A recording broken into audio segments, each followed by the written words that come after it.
1891, Southwest Pennsylvania. While the rest of the world celebrated the Gilded Age, in coal country, life was less opulent for most. Families were large, and sons were sent to the coal mines to work beside their fathers.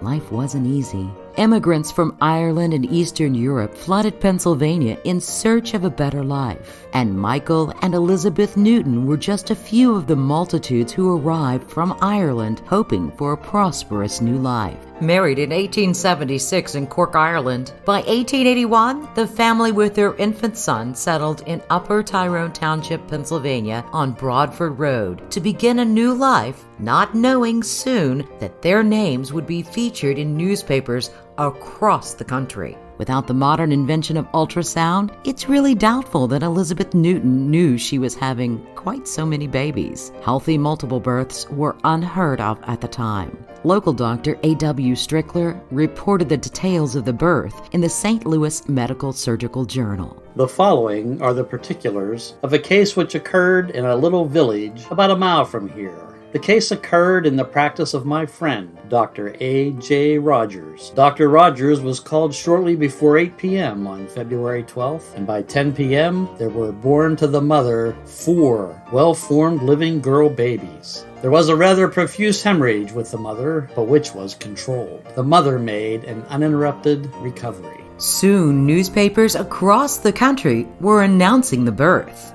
Mrs. Newton of Scottdale, Pennsylvania gave proof to the fact that marriage is not a failure by presenting her astonished husband with 4 girl babies at one birth on February the 12th. The 4 little ones are flourishing and are as much alike as 4 peas. Holy Mother, what a pile of kids! The words spoken by Michael Newton, a miner, as he returned home to find at his house 4 bouncing girl babies. The doctor lifted 3 large comforts and disclosed the little ones. Miss Newton is a rather large woman, good-looking and 38 years old, and had 8 children before she gave birth to the quadruple yesterday. The father of the children is a coal miner, an Irishman by birth. The excitement of the 4 healthy live births quickly spread across the country. As the doctor that delivered the babies, all I can say is, by golly, those children will all live as they are healthy and strong. As news spread across the country, some newspaper editors took a little liberties to add to the story. On Valentine's Day, Mrs. Michael Newton of Scottdale, Pennsylvania, gave birth to 4 babies,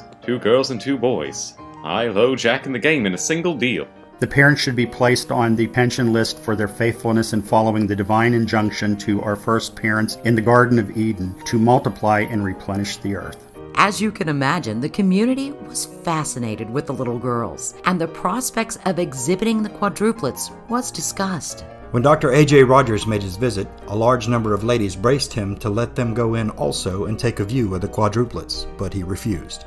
As their doctor, I visited the babies today, and you cannot possibly tell them apart. Even the lines on their foreheads and on their hands are exactly alike. Mrs. Newton herself couldn't distinguish them by their names.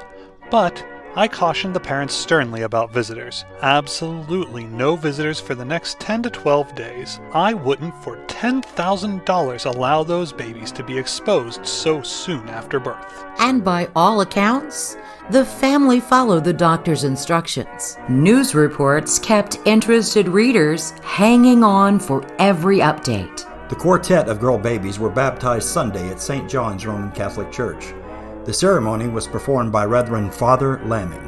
The little ones were christened Agnes, Aloysia, Adeline, and Agatha. The children are all healthy looking. The pictures of the babies have been taken and one sent to Queen Victoria, also one to President Harrison. The Newton domicile is besieged daily by people anxious to see the infants. As the babies grew, visitors to their little home were frequent, and some of the visitors, like R.D. Kerfoot, were generous enough to leave gifts. I visited the family last Sunday and was real pleased with that visit. The 4 babies were lying in their crib, wide awake, with their eyes shining like diamonds and looking exactly alike. I was allowed to take one of the quadruplets in my arms, and I kissed the baby and left a $5 bill with the mother. Henry Goldsmith, the Connellsville Main Street clothing merchant, last week sent $10 for the benefit of Mrs. Michael Newton's quadruplets. The children are getting along finely and are the recipients of many presents from visitors.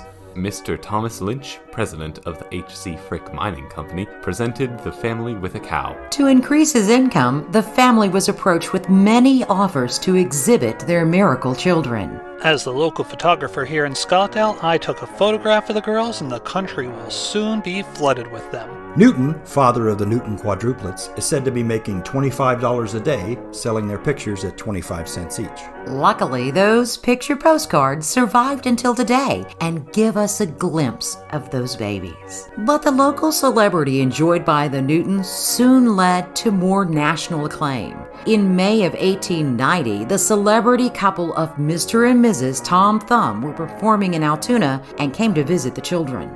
The original and only Mrs. General Tom Thumb and Company, under the management of P.T. Barnum, will give pleasing entertainments at the Opera House Saturday afternoon and evening, May 3rd. Take or send your children to the matinee at 2 o'clock Saturday afternoon. It cannot help but please them. Day by day, their fame grew. The members of St. John's Catholic Church will hold a picnic on the fairgrounds next Thursday. Michael Newton and wife of Everson, with their quadruplets, will be there. The Newton quadruplets of Scottdale will be exhibited at a church fair in Uniontown on July 12th. But sadly, following the outing in Uniontown, one by one the babies became ill. One of the famous Newton quadruplets, Aloysia, is dead. Aloysia was taken with an aggravated attack of cholera. The family physician was called, but it was then beyond medical relief and death was found inevitable. This afternoon it gasped its last breath and now lies cold in death. Mr. Newton thought about 5 or 6 weeks ago when he left the mine it was for all time, as he could make a far better living selling the pictures of placing the girls on exhibition.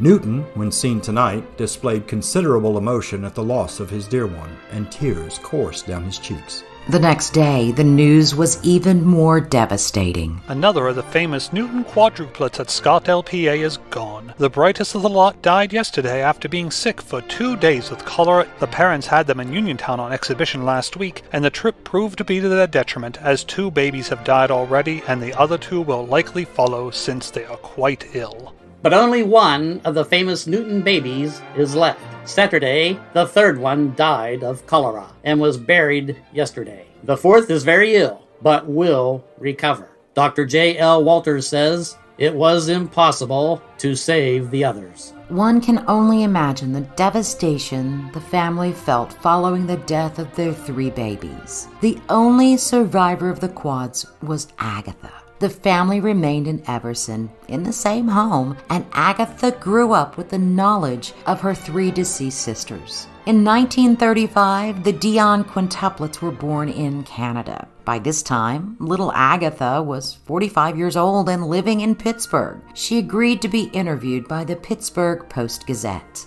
We were all normal-sized babies, not tiny little things like the Dions. And if they had known all the things about baby care that they know today, I'm sure my sisters would still be alive. With all the stage offers our family had, I probably would have never had to work if they had lived. People today aren't as retiring as they were when we were born. My mother hated all the publicity and fame. She never talked about us after my 3 sisters died. Until she died, people used to point her out on the streets as the mother of the quadruplets, and she hated it.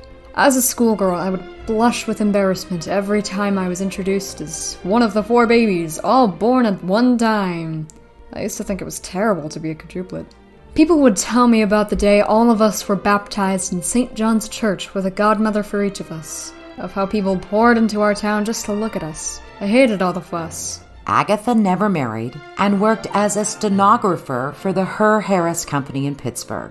5 years after the news interview, Agatha died from cancer. She came home and joined her sisters and parents. She's buried in the family plot at St. John's Cemetery. Only a few of Agatha's 11 surviving siblings remained in the area. Her brother James and sister Elizabeth lived out their days in the same tiny family home. James was a butcher at a shop on Pittsburgh Street in Scottdale, while her sister taught many elementary school children in the area all the way through the 1950s. James was the last remaining sibling and died in 1965. The little home that raised 12 children is still standing on Broadford Road.